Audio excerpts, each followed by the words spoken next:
स्वाती इमारतीच्या तळमजल्यावरील 2 आणि 3 क्रमांकाच्या सदनिका 1991 मध्ये उल्हासनगरातील गुन्हेगारी पार्श्वभूमी असलेल्या आणि पुढे राजकारणात उतरलेल्या गोपाळ रजवानी यांनी खरेदी केल्या आणि काही तरुणांना भाड्याने दिल्या।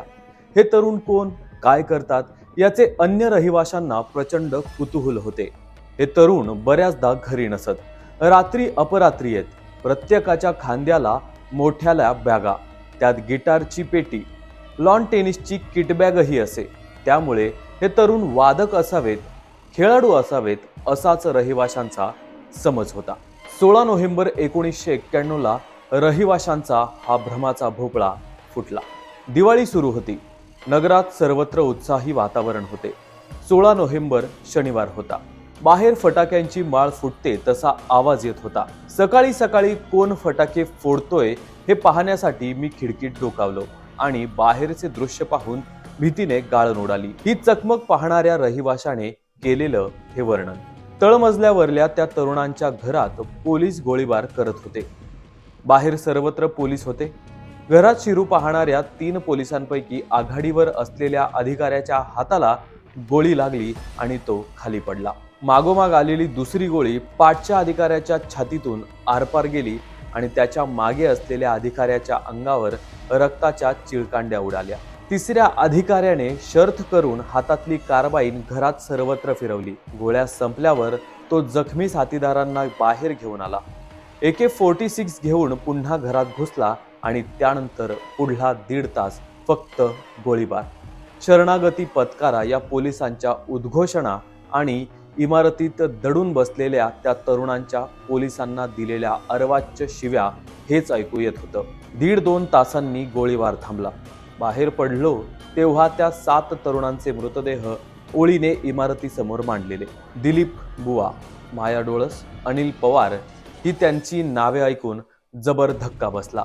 त्या दिवसाचा प्रत्येक क्षण आजही लख्खपणे आठवतो असे तिथले रहिवाशी आजही सांगतात।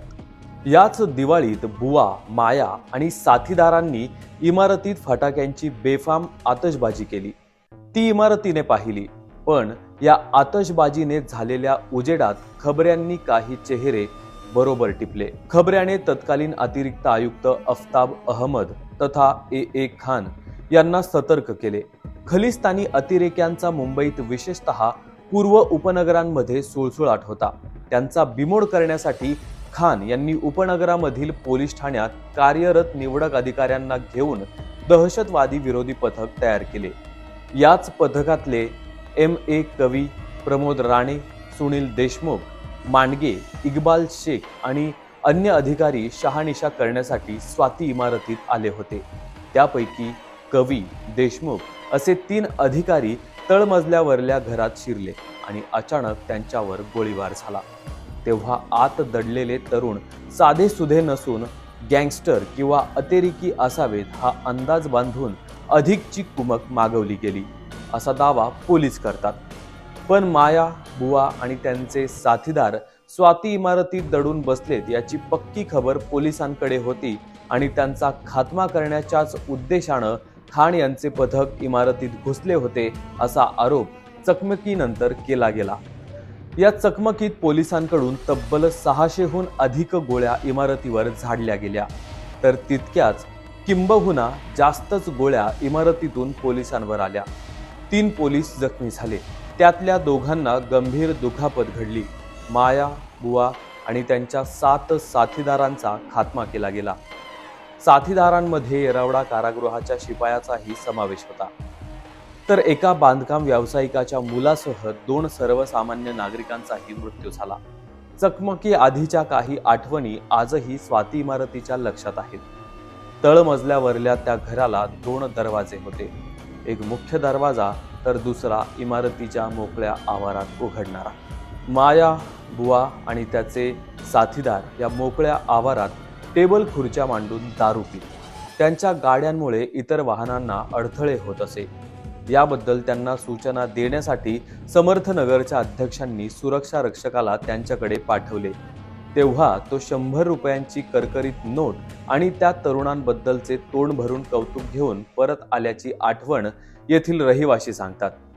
पोलिसांच्या गोळीबारापासून वाचण्यासाठी किंवा पोलिसांवर हल्ला करण्यासाठी माया, बुवा आणि साथीदार तळमजल्यावरचे घर सोडून इमारतीत पसरले होते. चकमक सुरू असताना पहिल्या मजल्यावरचे एक दार बुवाने ठोठावले. त्या घरात पारशी कुटुंब होते. पारशी महिलेने संरक्षण साखळी लावून दार उघडले.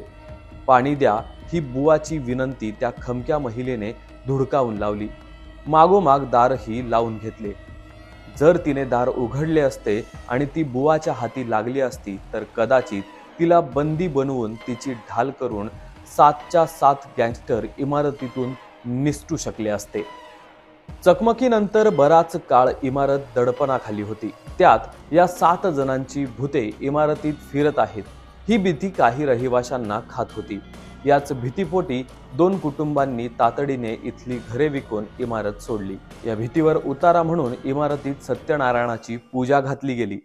तळमाजल्यावरच्या घराला सुमारे वर्षभर सील होते. पुढे काही वर्ष ते कोणीही विकत घ्यायला तयार नव्हते. अखेर राजकीय वलय असलेल्या एका कुटुंबाने ते स्वस्त किमतीत विकत घेतले. आजही त्या घराची रचना मात्र तशीच आहे. 26 वर्षांनंतर संघटित गुन्हेगारीच्या इतिहासातील अत्यंत थरारक चकमक घडलेली स्वाती इमारत तशीच आहे.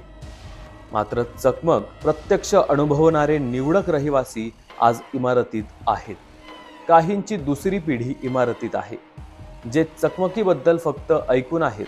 रंगरंगोटी डागडुजीमुळे चकमकीच्या खुणा पुसल्या गेल्या असल्या तरी त्या निवडक रहिवाशांना आजही चकमकीतला क्षणक्षण आठवतो. त्या दिवसाचा प्रत्येक क्षण आजही लख्खपणे आठवतो असे तिथले रहिवासी आजही सांगतात. याच दिवाळीत बुवा, माया आणि साथीदारांनी इमारतीत फटाक्यांची बेफाम आतषबाजी केली.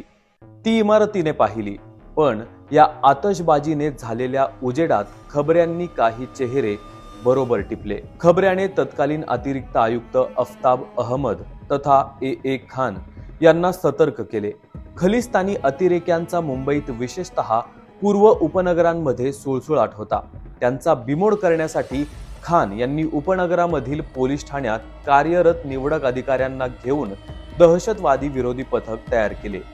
याच पथकातले MA कवी, प्रमोद राणे, सुनील देशमुख, मांडगे, इक्बाल शेख आणि अन्य अधिकारी शहानिशा करण्यासाठी स्वाती इमारतीत आले होते.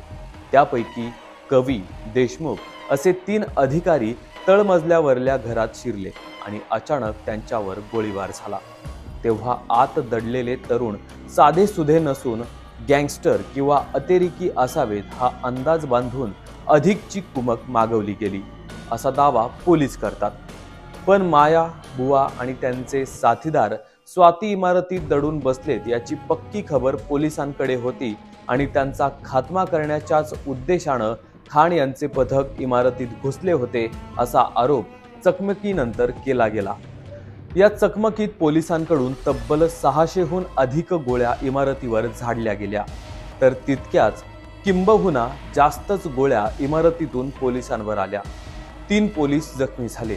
त्यातल्या 2घांना गंभीर दुखापत घडली. माया, बुवा आणि त्यांच्या 7 साथीदारांचा खात्मा केला गेला. साथीदारांमध्ये येरवडा कारागृहाच्या शिपायाचाही समावेश होता. तर एका बांधकाम व्यावसायिकाच्या मुलासह 2 सर्वसामान्य नागरिकांचाही मृत्यू झाला. चकमकी आधीच्या काही आठवणी आजही स्वाती इमारतीच्या लक्षात आहेत. तळमजल्यावरल्या त्या घराला 2 दरवाजे होते. एक मुख्य दरवाजा तर दुसरा इमारतीच्या मोकळ्या आवारात उघडणारा. माया, बुवा आणि त्याचे साथीदार या मोकळ्या आवारात टेबल खुर्च्या मांडून दारू पीत. त्यांच्या गाड्यांमुळे इतर वाहनांना अडथळे होत असे. याबद्दल त्यांना सूचना देण्यासाठी समर्थनगरच्या अध्यक्षांनी सुरक्षा रक्षकाला त्यांच्याकडे पाठवले. तेव्हा तो 100 रुपयांची करकरीत नोट आणि त्या तरुणांबद्दलचे तोंड भरून कौतुक घेऊन परत आल्याची आठवण येथील रहिवासी सांगतात. पोलिसांच्या गोळीबारापासून वाचण्यासाठी किंवा पोलिसांवर हल्ला करण्यासाठी माया, बुवा आणि साथीदार तळमजल्यावरचे घर सोडून इमारतीत पसरले होते. चकमक सुरू असताना पहिल्या मजल्यावरचे एक दार बुवाने ठोठावले. त्या घरात पारशी कुटुंब होते. पारशी महिलेने संरक्षण साखळी लावून दार उघडले. पाणी द्या ही बुवाची विनंती त्या खमक्या महिलेने धुडकावून लावली. मागोमाग दारही लावून घेतले. जर तिने दार उघडले असते आणि ती बुवाच्या हाती लागली असती तर कदाचित तिला बंदी बनवून तिची ढाल करून 7च्या 7 गँगस्टर इमारतीतून निसटू शकले असते.